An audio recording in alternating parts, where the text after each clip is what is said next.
Allahümme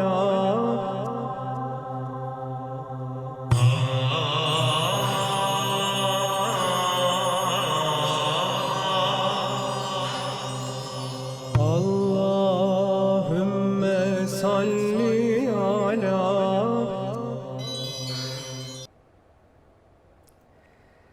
Bismillahi wa salatu wa salama ala rasulillah. Mesdames et messieurs, assalamu alaikum. Que la paix de Dieu soit avec vous et bienvenue dans cette nouvelle émission intitulée Sira. Il s'agit de la biographie du dernier des prophètes, le messager de l'islam, Muhammad, paix et salut sur lui.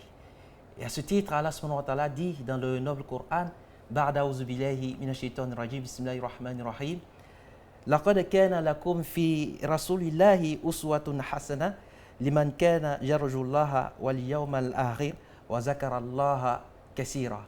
Sadaqallahul azim, qui signifie, mesdames et messieurs, vous avez dans le messager d'Allah un excellent modèle à suivre pour quiconque espère en Allah et au jour dernier et invoque Allah de façon abondante. Sourate 33, verset 21. Qui était Muhammad? Comment a-t-il vécu? Quels sont les enseignements, les leçons à tirer de sa vie? Voilà l'objectif de cette émission. Et notre invité est Cheikh Ahmed Tidiane Diabaté. Il est imam à la grande mosquée d'Abobo, guide spirituel de la Tariqa Tidjaniya Ahlul Bayt. Et l'imam est également écrivain, auteur de 3 ouvrages, l'ablution, l'azan et la prière dans leur dimension spirituelle, la dimension de l'âme en islam et la prophétie et la sainteté. Cheikh Ahmed Tidiane Diabaté, assalamu alaikum. Wa alaikum salam wa rahmatullahi wa barakatuh. Bienvenue dans cette émission. Alhamdulillah. Merci d'avoir répondu à notre appel. C'est moi. Alors pour ce premier numéro, nous allons parler de la généalogie du prophète Mohammed sallallahu alayhi wa sallam, et en 3 parties. D'abord, le rappel historique, le sens et la portée, et à la fin, vous allez nous proposer un hadith de la Sira que vous allez expliquer afin d'en tirer les enseignements nécessaires. Alors, Imam, tout de suite, la première partie, on parle d'un prophète qui est arabe. Et quel était le cadre de vie des Arabes? اللهم صل على من ختمت به الرسالة وأيدته بالنصر والكوثر والشفاعة وعلى آله حق قدره ومقداره العظيم سبحان ربك رب العزة عما يصفون وسلام على المرسلين والحمد لله رب العالمين. Merci infiniment, chers frères. Lorsqu'on parle du prophète Mohammed alayhi salatu wassalam, on parle de dernier messager. Et on parle aussi de la créature la plus rapprochée d'Allah subhanahu wa ta'ala. Un homme exemplaire, un homme dont les prophètes même qui ont précédé le prophète Mohammed avaient pour mission de travailler, d'exercer, d'accomplir leur mission en attendant l'arrivée du prophète Mohammed. Mais le prophète est un prophète arabe, mais il n'est pas le seul prophète arabe. Voilà, il y a des prophètes arabes qui ont précédé le prophète Mohammed parce qu'il y a plusieurs lignées arabes. Il y a des arabes qu'on appelait al-arabu al-ariba et il y a d'autres qu'on appelait al-arabu al-musta'ariba. C'est de là que le prophète vient, c'est-à-dire le petit-fils de Sayyidina Ismaïl. Mais il y a aussi des arabes qu'on appelait al-arabu al-ba'ida, qui étaient des arabes dont provient Sayyidina Hud, qui était un prophète arabe, et Sayyidina Saleh, qui était un prophète arabe également, et Sayyidina Shu'aib, qui est comme le formateur de Sayyidina Moussa alayhi salam, qui était également un prophète arabe. Mais le prophète est venu trouver les Mécois dans une situation ils étaient perdus, voilà, ils étaient dans les ténèbres, ils étaient dans un état animal, voilà. Et c'était un moment où l'arabe vivait de la boisson, c'est-à-dire l'alcool, la nourriture, le désir charnel, et tout était permis. Les plus forts dominaient les plus faibles. Et aussi, ils avaient conscience qu'un Dieu existait, c'est-à-dire Allah existait, mais ils n'avaient aucune idée de comment se rapprocher de Allah subhanahu wa ta'ala. Alors, Imam, à ce niveau. Oui. Vous avez dit ils avaient conscience, n'est-ce pas, de Exactement. l'existence d'un Dieu. D'un Dieu. Mais cela n'empêchait pas qu'il y avait beaucoup de divinités. Exactement. Ça aussi, c'est son histoire. Il y avait un roi qu'on appelait Amr ibn Hisham à l'époque, qui est allé à Cham, actuelle Syrie, et il est allé trouver les idolâtres. Il y avait plusieurs idoles en ce moment, et il demande, mais qu'est-ce que vous faites avec ces idoles-là? Ils disent, non, on adore ces idoles lorsqu'on a des problèmes, lorsqu'il n'y a pas de pluie, on a des préoccupations, on se rapproche d'Allah à travers ces idoles.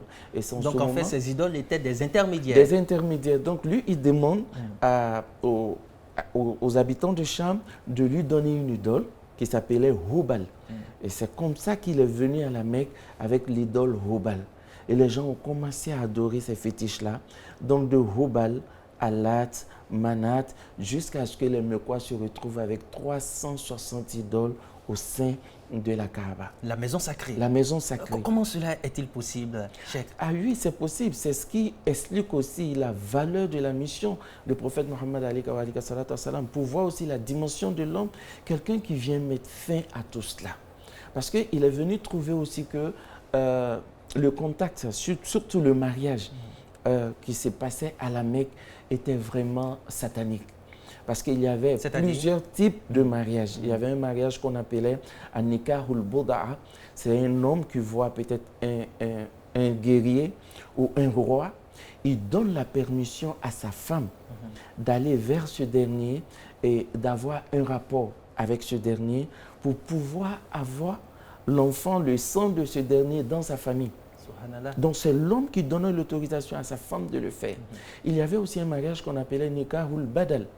Et là, bon, je ne souhaite pas ça à mon frère, mais quelqu'un qui donnait sa femme à son ami. Et son ami aussi faisait la même chose pour dire, bon, ça fait 20 ans de mariage ou 10 ans de mariage, j'ai envie d'échanger un peu, donc je te passe mon épouse, et toi aussi tu fais la même chose pendant 3 mois ou 6 mois, et après on revient à notre vie habituelle. Et il y avait aussi un mariage qu'on appelait Nikah au Shirar. C'est donner sa fille à quelqu'un et prendre la fille de la personne à la place. C'est un échange. L'échange. Voilà. Et il y avait aussi ce qu'on appelait Zawat ou Rayat. C'était des femmes qui plaçaient des drapeaux devant leur porte. Alors quand un homme passe, qu'il voit ces drapeaux-là, il se rend compte qu'il y a une femme là qui est prête à tout et il rentre. C'est un mariage aussi. Il y avait aussi Nikah ou Rahat. Et Rahat en arabe, c'est lorsque le nombre est inférieur à 10. Donc 8 personnes, 7 personnes rentraient dans une maison et, excusez-moi mes soeurs, c'est-à-dire qu'il y avait des contacts avec une seule femme au même moment. Et après, quand elle tombe enceinte, elle invite tous ces 8 personnes-là, après son accouchement, et puis elle choisit un parmi eux. Elle dit, toi, tu seras le père de l'enfant. Donc il y avait ces différentes façon, voilà, de se marier. Et à côté du mariage aussi, il y a aussi le statut même de la fille. Exactement. Qui était un statut très très bas. Exactement. Il y avait aussi le mariage islamique. À l'époque, ce n'était pas un mariage, on ne donnait pas le nom islamique, mais c'était un mariage où l'homme se levait, il partait demander la main d'une fille et en donnant la dot. Et le prophète Mohammed nous dit donc de lui jusqu'à son grand-père Ibrahim alayhi salam, qu'il n'y a pas eu de mariage que je viens de citer, mais c'était un mariage islamique où on partait demander la dot. Voilà, on a expliqué ça pour montrer que ces mariages-là existaient, mais le prophète est venu d'une voie normale, d'une voie qu'Allah subhanahu wa ta'ala a grillé depuis ce moment. Et ça avait dévalorisé la femme. Voilà, une femme qui était donnée de cette manière, ça expliquait déjà la mentalité des Arabes sur la femme. Donc lorsque la femme était enceinte, le mari cachait sa femme. Personne ne savait qu'elle était enceinte. Et quand elle donne de son enfant, si l'enfant est une fille, alors il commence à se poser la question. Le Coran nous dit soit il garde sa fille, mais dans l'humiliation, ou soit il enterre sa fille vivante. Et lorsque elle restait en famille, on disait qu'elle n'avait pas droit à l'héritage. Et quand l'homme mourait pour laisser son épouse, l'enfant avait le droit d'épouser sa mère, on dirait ainsi. Sa mère, parce que je dis, sa belle-mère. Sa belle-mère, mais il avait aussi le droit d'épouser sa mère s'il était le premier fils. Ça existait, pour dire que la femme n'avait pas de valeur. Alors, quand quelqu'un, un homme de Dieu vient trouver que les gens sont perdus à ce point, et les mentalités étaient à ce degré où on ne pensait même plus à Allah subhanahu wa ta'ala. Mais le grand-père du prophète Mohammed, j'espère qu'on aura l'occasion d'en venir, qui savait que Allah existait, et lui, son grand-père était Sayyidina Ibrahim alayhi salam, donc il disait qu'il venait d'un prophète. Il n'avait pas le droit d'adorer ses fétiches. Il n'avait pas le droit de faire ces pratiques-là, mais il ne savait pas aussi qui était Allah subhanahu wa ta'ala. Donc il y avait une éducation spirituelle dans la famille du prophète Mohammed alayhi salam. Et c'est pourquoi lui-même, même son enfance, les Arabes avaient des fêtes qu'ils faisaient. Le prophète n'a jamais pu participer. Et les fêtes païennes. Les fêtes païennes. D'accord. Inch'Allah, nous aurons d'autres occasions pour en parler. Mais Cheikh, je retiens également un élément. Vous avez cité tout à l'heure le shirk, l'associationnisme à outrance dans la période anti-islamique. Il y avait aussi une tribu qui avait une réputation, les Qurayshites, parmi les Arabes. Exactement, c'est de cela que je parlais. C'est-à-dire, les Qurayshites c'est la tribu du prophète Mohammed alayhi salam. Mais en même temps, la famille du prophète Mohammed vient des Qurayshites. Ce sont les Banu Hashim qui viennent des Qurayshites. C'était la famille noble des Mekwa, des Qurayshites. Mais le prophète Mohammed alayhi salam vient trouver cette éducation spirituelle dans sa famille. Il vient trouver la présence de ce Dieu qu'on ne connaissait pas dans sa famille. Donc lui, par la grâce d'Allah subhanahu wa ta'ala, était doté d'une valeur morale sans pareil. Mais les Qurayshites étaient comme des commerçants de la Mecque, mais en même temps des rois de la Mecque. C'est les Qurayshites qui voyageaient beaucoup. Ils détenaient le pouvoir politique, mais aussi économique. Donc c'est les Qurayshites qui voyageaient beaucoup, ils se déplaçaient beaucoup, donc ils étaient plus cultivés que les autres. Voilà. Et un grand-père du prophète même qu'on appelait Hashim, qui a déjà voyagé avec quelques Qurayshites, arrivé à Yaman, ils ont croisé un prêtre qui dit « Vous venez de la Mecque. Mais est-ce que vous savez qu'un prophète, le dernier prophète, va venir de la Mecque ?» Et il se nomme... C'était déjà prémédité. C'était déjà prémédité. Donc il va s'appeler Muhammad. Alors, les gens ont commencé à donner le nom de Muhammad à la Mecque. Bien avant l'arrivée de Muhammad, Sayyidina Muhammad alayhi salam. Donc il a existé 4 Muhammad avant le prophète Muhammad. Parce qu'on attendait l'arrivée de ce prophète qui allait changer la tradition. Mais il faut aussi souligner quelque chose. Lorsqu'on était doté d'une bonne valeur morale, les idolâtres espéraient que c'est le prophète qui allait être l'héritier des idolâtres de la Mecque. Inch'Allah. Parce que nous allons y revenir, Inch'Allah.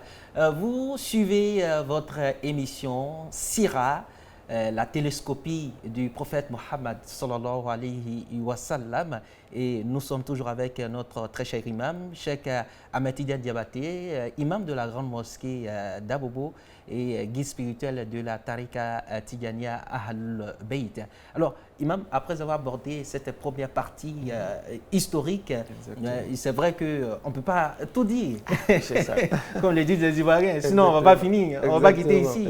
Mais en même temps, il y a toujours des leçons, des enseignements à tirer de cette partie historique, c'est-à-dire la période anti-islamique.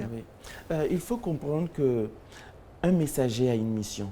Il vient toujours trouver une situation, je vais dire, dégradante spirituellement. Il vient trouver un peuple qui s'est éloigné d'Allah subhanahu wa ta'ala, un peuple qui ignore même Allah subhanahu wa ta'ala. Alors quand il vient, il a pour mission de changer d'abord cette tradition. Donc c'est très difficile, ça a un prix à payer, ça a un coût. Mais le prophète aussi vient pour le salut de ce peuple. Donc il est venu trouver les Arabes, ils avaient la Kaaba. Ils savaient que c'était une maison sacrée. Et ils savaient aussi qu'Allah subhanahu wa ta'ala les a honorés avec la Kaaba. C'est pourquoi eux-mêmes, Abu Talib, qui est l'oncle du prophète Mohammed, et quand il donnait le serment de mariage même du prophète Mohammed, Abu Talib a dit, nous remercions Allah subhanahu wa ta'ala qui nous a donné la maison sacrée. C'était un honneur. Voilà, c'était un honneur, mais l'islam n'existait pas, oui. Oui. Alors, parlons d'honneur, justement, Cheikh. Lorsque, en tout cas, nous faisions nos recherches, il y a aussi le Coran qui mentionne un fait historique, les gens de l'éléphant. Oui. C'est-à-dire l'année de l'éléphant, il y a un fait qui s'est déroulé en ce moment-là, et cela a montré encore la place de la maison sacrée. Exactement. Bien avant l'islam. Oui, nous allons en venir, voilà, tout doucement, mais même l'histoire de l'éléphant. Lorsque Abraha, qui était un roi, qui a voulu détruire la Kaaba, ce n'était pas son intention. Il avait d'abord construit une église, et c'est un arabe qui a entendu parler de cette église, qui dit non, avant les gens venaient faire le pèlerinage à la Mecque. Il faut dire que le pèlerinage a existé avant l'islam. Les gens venaient faire le pèlerinage à la Mecque et Abraham a construit son église en disant que les gens vont partir chez lui faire le pèlerinage au lieu de venir à la Mecque. Alors cet arabe est parti dans l'église d'Abraham, il a passé la nuit et il a laissé des déchets dans l'église. Abraham dit non, j'avais laissé la Kaaba, mais maintenant je décide d'aller détruire la Kaaba. Ça, c'était 1 an avant la naissance du prophète Mohammed. Et d'autres même disent que c'est cette année-là que le prophète même a vu le jour. Mais les Arabes, lorsque Abraham est arrivé à l'entrée de la Mecque, Abdul Muttalib, qui était comme le roi de la Mecque, le grand-père du prophète Mohammed, avait un ami, mais un ami non-voyant. Et ce dernier dit à Abdul Muttalib, si tu ne te lèves pas et fais quelque chose, Allah va laisser Abraham détruire la Kaaba. Et qu'est-ce qu'il a dit? Alors, Abdul Muttalib sort et il va voir Abraham. Lorsqu'Abraham a vu Abdul Muttalib, la lumière du prophète qui rayonnait sur le visage d'Abdul Muttalib, Abraham n'a pas pu s'asseoir. Abraham s'est levé et salué Abdul Muttalib et il a fait asseoir Abdul Muttalib. Abdul Muttalib dit, je suis venu parce que j'ai appris que tu as pris 100 chameaux, 100 de mes chameaux. Et je suis venu pour que tu me les redonnes. Abraham dit à Abdul Muttalib, toi tu n'es pas venu me demander pardon pour que je laisse votre fierté, votre honneur qui est la Kaaba, mais tu viens demander tes 100 chameaux. Oui. Abdul Muttalib répond à Abraham en disant, mes chameaux m'appartiennent, mais la Kaaba appartient à Allah. Si Allah te laisse détruire la Kaaba, moi je n'ai rien à dire. En tout cas, je ne suis pas comptable. Voilà. Alors, Abraham donne les chameaux d'Abdul Muttalib. Et l'ami d'Abdul Muttalib dit à Abdul Muttalib, n'oublie pas ce que je viens de te dire. Donne ces chameaux-là à Allah et confie cette maison à Allah subhanahu wa ta'ala. Avant le prophète Mohammed, pour dire qu'il y avait cette éducation spirituelle dans la famille du prophète. Alors Abdul Muttalib qui sacrifie ses 100 chameaux et il attend. Son ami est juste à côté de lui. Et son ami dit à Abdul Muttalib, tu ne vois rien, tu ne vois aucun signe. Parce que lui, il voyait et l'ami était non-voyant. Abdul Muttalib dit non, je ne vois rien. Il dit observe bien. À un moment donné, Abdul Muttalib dit non, je vois des nuages qui se positionnent. Il dit alors là, il faut qu'on s'éloigne parce qu'Allah va agir. Donc c'est en ce moment qu'Allah a fait descendre des oiseaux avec des pierres en feu pour détruire les éléphants et Abraham. Donc c'est pour dire que les Arabes étaient conscients de l'existence de Dieu à travers cette maison, mais ils disaient qu'ils adoraient des fétiches pour se rapprocher d'Allah subhanahu wa ta'ala. Donc l'enseignement à tirer, le prophète Mohammed avait pour mission d'effacer ces divinités-là, de dire qu'on n'a pas besoin de passer par les idoles pour se rapprocher d'Allah subhanahu wa ta'ala. Mais ce qui a été difficile à comprendre chez les Arabes, c'est de voir qu'il y a un seul Dieu. Et ils ont eu besoin de 360 dieux. Et chaque dieu avait sa mission. Sa mission. Chaque dieu avait dieu son pouvoir. Voilà, exactement, le dieu de voyage, du travail, de la pitance, etc. Donc, tu nous parles d'un seul Dieu, mais qu'on ne voit même pas. Mais qu'est-ce qui a été la force du prophète Mohammed alayhi salatu wassalam? C'était sa moralité. Il était un homme doux, véridique, et personne n'a jamais soupçonné, c'est-à-dire ne serait-ce qu'une petite erreur du prophète Mohammed alayhi salatu wassalam. Et c'est là aussi, hein, c'est ce qui atteste aussi la pureté de son ascendance. Exactement. Et c'est ce que Abu Lahab, son oncle, lui dit. Lorsque le prophète les a appelés, Abu Lahab lui dit « Ma jarabnaka kaziba » tu n'as jamais menti. Donc dis ce que tu as à nous dit et nous allons te croire. Et c'est en ce moment que le prophète parle de la prophétie. Donc sa mission était de sortir les Arabes, non seulement de leur tradition, de leur compréhension déplacée de la spiritualité, parce que c'était une compréhension mais déplacée, parce qu'il avait déjà la Kaaba dont il croyait en Allah, mais la façon de l'adorer. Et aussi, le prophète devait résister. Donc ça veut dire qu'il était aussi un modèle de pardon et d'endurance. Et ça n'a pas été facile. Et c'est pourquoi il a passé 13 ans, on aura l'occasion d'en parler, en train de parler d'abord de l'unicité d'Allah, du tawhid, de l'unicité d'Allah, former les gens, croire, c'est-à-dire en disant simplement la ilaha illallah, c'est une phrase, c'est facile à prononcer aujourd'hui, mais c'était très difficile à sortir. Et c'est pourquoi même son oncle, Abu Talib, le dernier jour de sa vie, a dit que je crois que ta religion est vraie. Je crois que cette religion va prendre le monde entier. Inch'Allah, mais la semaine prochaine, exactement. Mais je ne pourrais pas citer cette phrase. Donc je préfère mourir sur la voie de mes ancêtres, c'est-à-dire. Et en même temps aussi, Cheikh, pour dire la famille Qurayshite, encore la tribu, Allah subhanahu wa ta'ala a honoré les Qurayshites. Exactement. Allah a honoré le prophète Mohammed alayhi sallam. Donc à travers lui, tout ce qui était lié à l'envoyé d'Allah, Allah a honoré. Il a honoré la Mecque à travers le prophète Mohammed en disant Inna awwala baytin wudi'a lin-nasi lalladhi bi Bakka. Là, Allah parle de la ville même de la Mecque, parce que le prophète a été envoyé à la Mecque. Et Allah parle aussi de Quraysh, l'ila fi Quraysh, ila fihim. Et quand il est parti à Médine, Allah parle aussi de Médine. يقولون يا أهل يثرب لا مقام لكم يقولون لئن رجعنا إلى المدينة. Là, Allah parle aussi de Médine. Donc tout ce qui entoure le prophète Mohammed alayhi sallam, Allah a honoré parce que le prophète Mohammed était l'être qu'Allah a aimé plus que tout. Inch'Allah. Merci infiniment, Cheikh Ahmad Tidiane Diabaté. C'est moi. Alors, cette émission touche à sa fin, mais chose promise, chose due. À la fin de chaque émission, vous allez nous citer un hadith de la Sira que vous allez expliquer pour que nous puissions tirer des leçons de vie. Alhamdulillah Rabbil Alamin. Je vais citer un verset d'abord pour dire que l'émission est vraiment à la bienvenue et Inch'Allah elle va servir parce que Allah subhanahu wa ta'ala nous dit dans le Coran Kullun naqussu alayka min anba'i rusul ma nusabbit bihi fu'adak. Je relate l'histoire des prophètes dans le Coran pour t'apaiser le cœur. Donc ça veut dire que Sira, c'est pour nous apaiser le cœur. Tout le monde va se retrouver là-dedans, Inch'Allah. Mais le prophète nous dit, dans un hadith rapporté par Bukhari et Muslim, Inna Allah akhtara min waladi Ismaïl Adnan, wakhtara Kinana min Adnan, wakhtara min Kinana Bani Hashim, wakhtarani min Bani Hashim.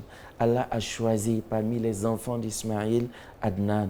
Et parmi les enfants de Adnan, Kinana, parmi les enfants de Kinana, Banu Hashim, et Allah m'a choisi parmi les enfants de Bani Hashim. Donc je suis l'élu d'Allah parmi les enfants de Bani Hashim. Et c'est d'ailleurs le thème du prochain numéro, la famille prophétique sur la Sira. Merci infiniment, Cheikh Ahmed Tidiane Diabaté. Je rappelle que vous êtes imam à la grande mosquée de la commune d'Abobo, par ailleurs guide spirituel de la Tariqa Tidjaniya Ahlul Bayt, par ailleurs écrivain, déjà 3 livres à son actif.